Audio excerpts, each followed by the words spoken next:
Assalamualaikum warahmatullahi wabarakatuh. Salam sejahtera bagi kita semua. Saya di sini adalah Syarul Saifuddin dan kelompok saya adalah Wafiq Aulia Maufiro. Saya di sini akan menerangkan tentang materi kompensasi yang telah disampaikan oleh Bapak Mirza.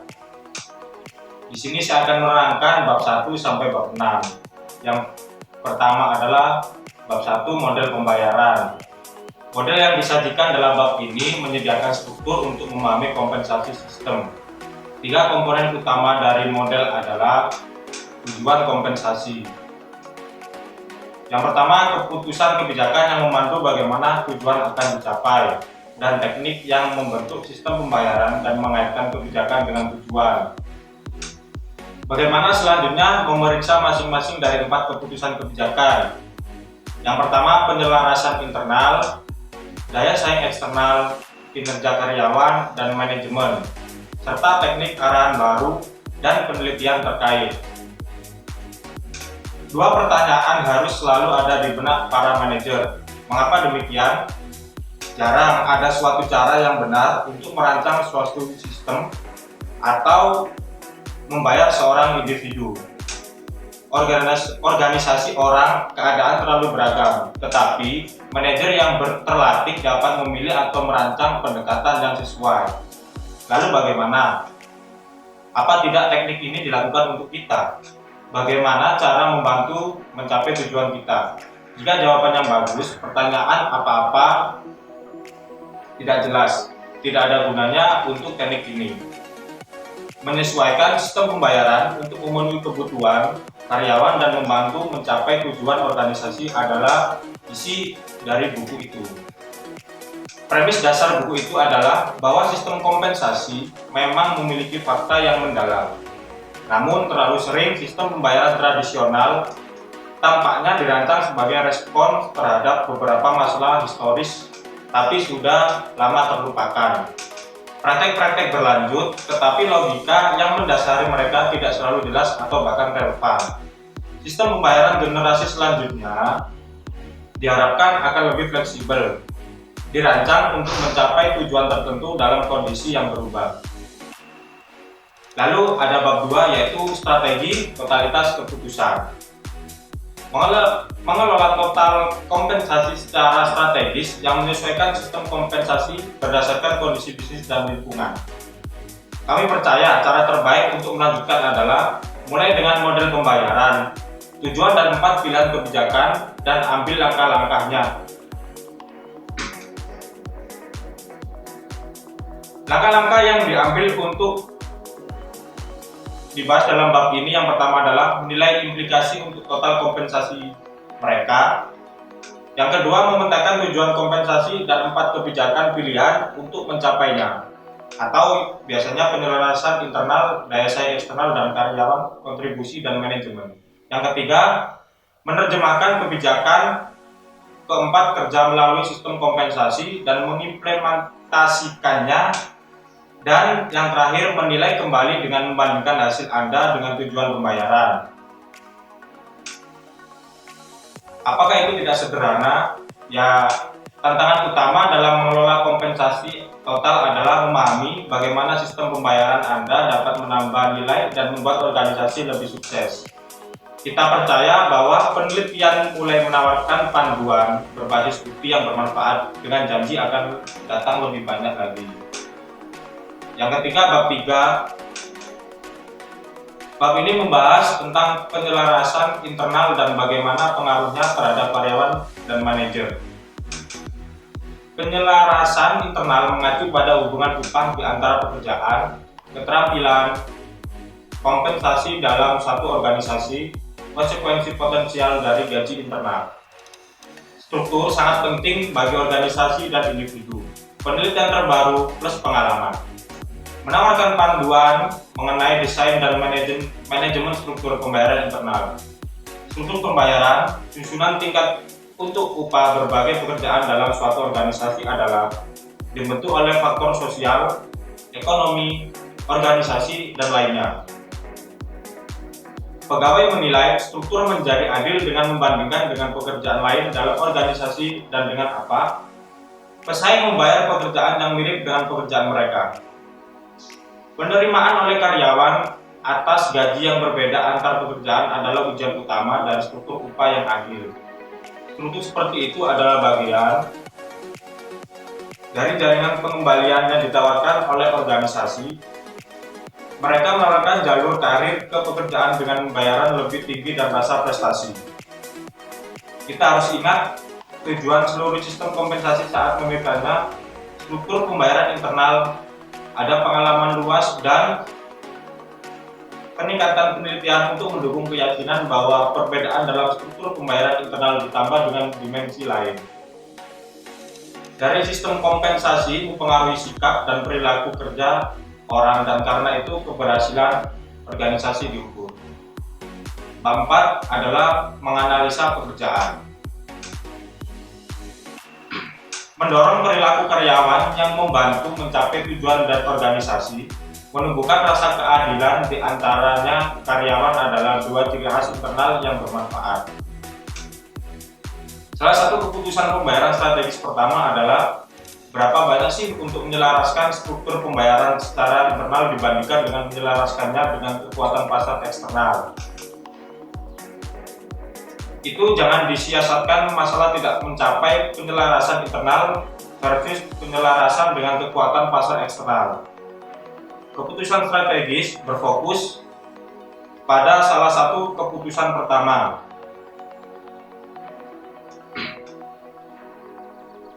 Manajer menghadapi dalam merancang sistem pembayaran beberapa banyak untuk menekankan struktur gaji itu selaras secara internal dengan pekerjaan yang dilakukan, struktur organisasi dan pekerjaannya strategi. Apapun pilihannya, keputusan harus didukung oleh keseluruhan strategi sumber daya manusia organisasi.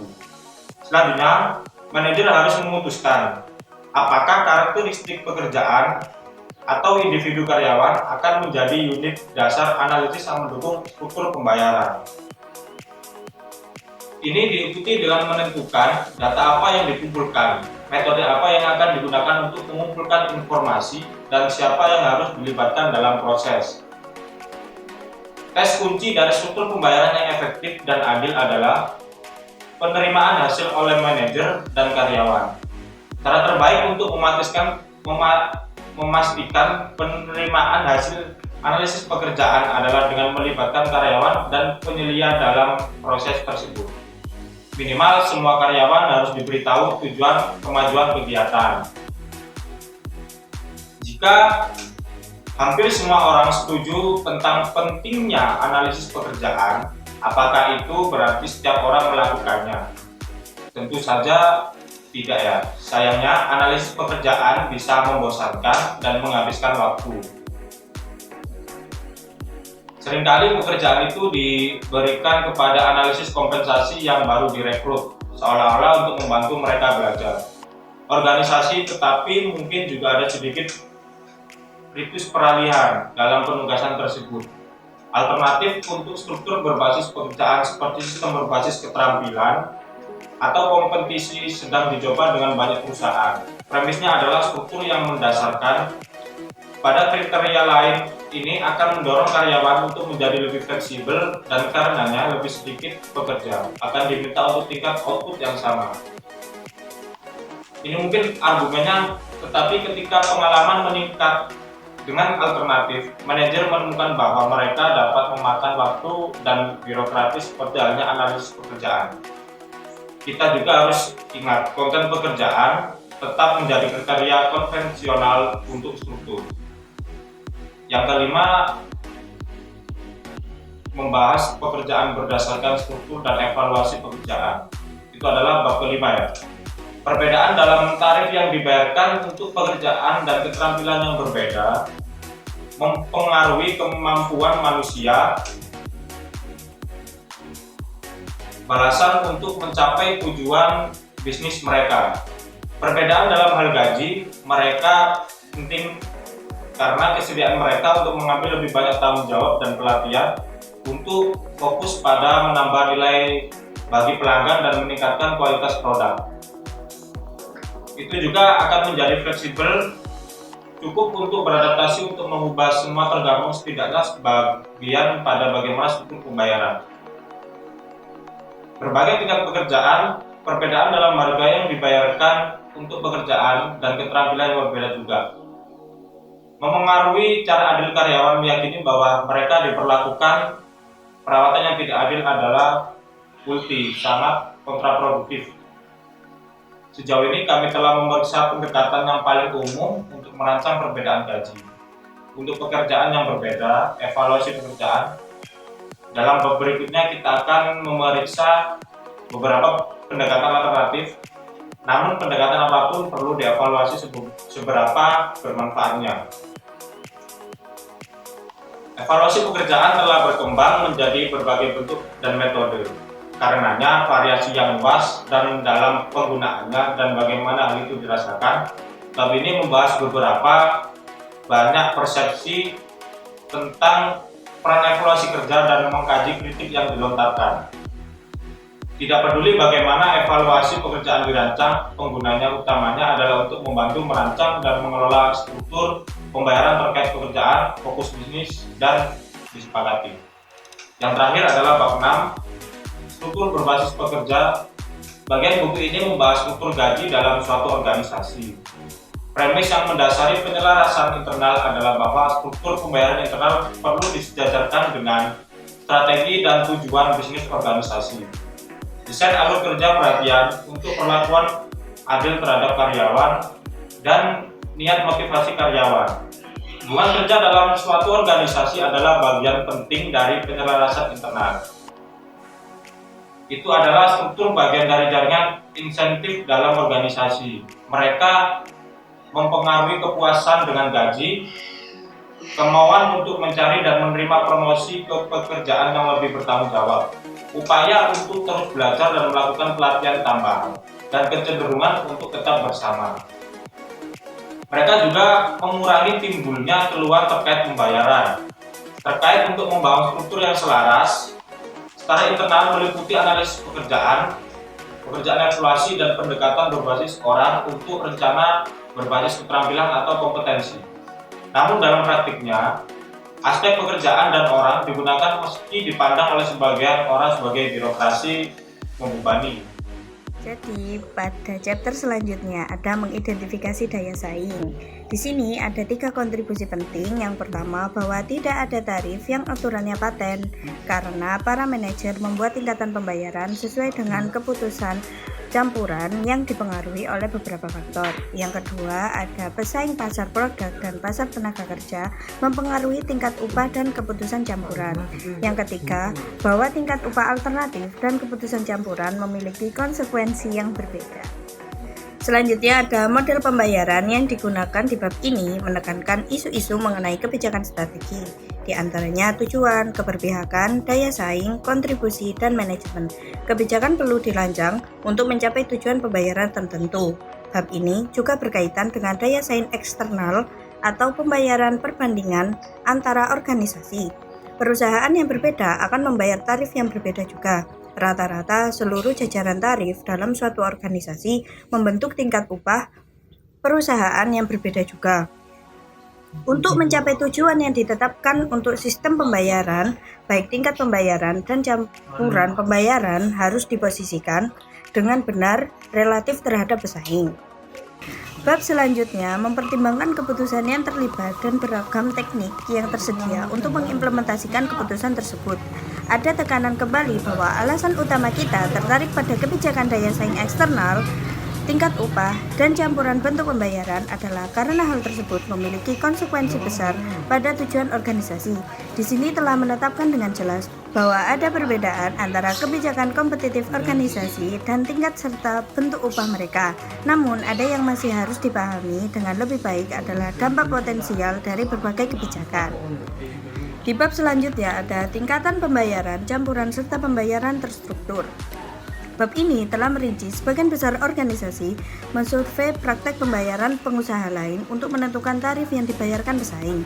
Keputusan kebijakan ini mungkin berbeda untuk unit bisnis yang berbeda dan bahkan untuk kelompok kerja yang berbeda dalam satu organisasi. Kebijakan tentang posisi kompetitif diterjemahkan ke dalam praktek dengan menetapkan garis kebijakan pembayaran. Ini berfungsi sebagai titik referensi di mana nilai upah dan rentang atau pita dirancang. Tingkat penggunaan untuk rentang atau pita mengakui tekanan eksternal dan internal pada keputusan gaji. Hal ini juga mencerminkan fakta bahwa pengusaha berbeda dalam nilai-nilai yang mereka lampirkan pada pekerjaan dan orang. Dan yang sangat penting, ini mencerminkan perbedaan dalam campuran bentuk pembayaran di antara perusahaan. Secara internal, penggunaan rentan konsisten dengan variasi keluasaan dalam pekerjaan, beberapa karyawan lebih berpengalaman daripada karyawan yang lainnya. Rentang gaji memungkinkan pengusaha untuk mengenali perbedaan ini dengan pembayaran. Di chapter selanjutnya ada bukti pembayaran untuk kinerja. Pada perpaduan antara keterampilan, pengetahuan, dan motivasi, jika salah satu dari ketiga bahan ini hilang, kinerja cenderung akan suboptimal. Bab ini berkonsentrasi pada komponen motivasi dari segitiga kinerja. Mereka harus menjadikan kinerja tinggi sebagai pilihan yang menarik bagi karyawan. Mereka harus mendorong karyawan untuk membangun keterampilan baru dan secara bertahap untuk menumbuhkan komitmen pada organisasi. Pada chapter selanjutnya adalah paket pembayaran kinerja. Rencana bayar untuk kinerja dapat bekerja, tetapi seperti yang ditunjukkan dalam bab ini, desain dan administrasi yang efektif dari rencana-rencana ini adalah kunci keberhasilan mereka. Memiliki ide yang baik tidak cukup. Ide bagus harus ditindaklanjuti dengan praktek yang baik yang mengenali imbalan jika digunakan dengan benar dan membentuk perilaku karyawan. Pada chapter ini, penilaian kinerja, proses penilaian kinerja karyawan dapat menghabiskan waktu dan membuat stres. Kesulitan-kesulitan ini diperparah jika sistem penilaian kurang dikembangkan atau jika seseorang pengawas tidak memiliki pelatihan yang tepat untuk mengumpulkan dan mengevaluasi data kinerja. Pengembangan sistem penilaian yang baik membutuhkan pemahaman tentang tujuan organisasi yang seimbang terhadap manfaat relatif dari masing-masing jenis sistem penilaian. Misalnya, terlepas dari kelemahan yang melekat, sistem penilaian berdasarkan peringkat kinerja karyawan mungkin sesuai di organisasi kecil karena berbagai alasan memilih untuk tidak mengikat pembayaran dengan kinerja. Sistem penilaian MBO yang canggih mungkin tidak sesuai untuk perusahaan semacam itu. Akan menghasilkan pengawas secara efektif untuk menilai kinerja membutuhkan pemahaman tentang tujuan organisasi. Kami tahu sedikit tentang cara menilai, memproses informasi, dan mengevaluasi kinerja karyawan. Namun, pemahaman menyeluruh tentang tujuan organisasi dikombinasikan dengan pengetahuan tentang kesalahan umum dan evaluasi dapat membuat perbedaan yang signifikan dalam kualitas penilaian. Oke, di chapter yang terakhir yaitu ada proses penentuan manfaat. Untuk meningkatkan eskalasi cepat dalam biaya imbalan kerja selama 15 tahun terakhir, organisasi sebaiknya mengevaluasi efektivitas prosedur adopsi, retensi, dan pemberhentian manfaatnya. Bagaimana cara organisasi dalam memilih tunjangan karyawan yang sesuai? Apakah keputusan didasarkan pada evaluasi preferensi karyawan yang seimbang terhadap tujuan organisasi, kepatuhan hukum, dan daya saing? Apakah manfaat yang dipilih berfungsi untuk menarik, mempertahankan, dan atau memotivasi karyawan? Atau apakah organisasi membayar miliaran dolar kompensasi tidak langsung tanpa manfaat yang nyata? Bab ini menguraikan proses penentuan manfaat yang mengidentifikasi masalah besar dalam memilih dan mengevaluasi pilihan manfaat tertentu. Bab selanjutnya membuat katalog berbagai manfaat yang tersedia dan membahas beberapa keputusan yang dihadapi administrator manfaat. Dari bab yang telah saya sampaikan tadi, jika kita kaitkan dengan jurnal itu berkaitan dengan jurnal yang telah diteliti oleh Komang Oka Permadi yang dilakukan penelitian di industri Sinar Bali Bina Karya yang berada di Denpasar, Bali. Bahwasanya Hasil penelitian tersebut menunjukkan bahwa kompensasi dan lingkungan kerja secara parsial memiliki pengaruh positif terhadap kinerja karyawan yang ada di industri Senar Bali Bina Karya. Jadi ini ada jurnal yang sangat relevan dengan materi yang sudah saya jelaskan sebelumnya. Jurnal ini berjudul Pengaruh Kompensasi, Kepuasan Kerja, dan Stres Kerja terhadap Intensi Turnover. Jurnal ini telah diteliti oleh Arundiki Taruna Putra dan Farida Elmi, mahasiswa dari Mercu Buana University Jakarta di PT MNC Sky Vision. Hasil dalam penelitian ini membuktikan bahwa kompensasi dan kepuasan kerja berpengaruh sangat signifikan terhadap intensi turnover, dan stres kerja juga sangat berpengaruh positif terhadap intensi turnover. Hasil uji F diketahui bahwa kompensasi, kepuasan kerja, dan variabel stres kerja secara simultan atau bersama-sama berpengaruh signifikan terhadap intensi turnover karyawan. Direktorat SDM dan Layanan Umum di PT MNC Sky Vision Tbk, hasil uji R-Square menunjukkan bahwa 75,90% niat turnover karyawan dipengaruhi oleh variabel kompensasi, kepuasan kerja, dan juga stres kerja. Sekian presentasi dari kelompok kami. Apabila ada kekurangan, mohon dimaafkan. Wassalamualaikum warahmatullahi wabarakatuh.